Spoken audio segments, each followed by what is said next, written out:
tingala ka mo kung blue-blue ang tubig no. Tapos may nagalakat nga baruto no. Tapos may volcano.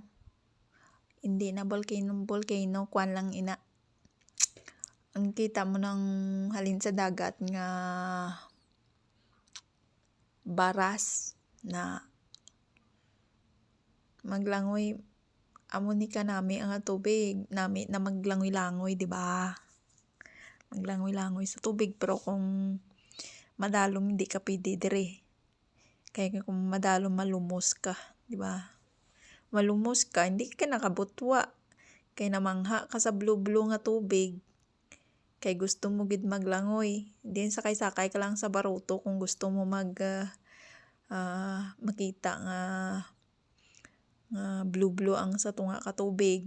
Sakay ka na lang sa baruto para hindi disgrasya ka pa sa tunga ka dagat no. Sinakay-sakay ka dyan nga hindi ka malang expert kung paano ka maglangoy. Dapat ka expert ka, kaya kung magbaliktad ang baruto, kabalo ka maglangoy pa kadto dito sa wala tubig, di ba? Kanami on ka tubig nami lang diri sa tunga ka dagat mag-star no. Kabalo ka maglangoy.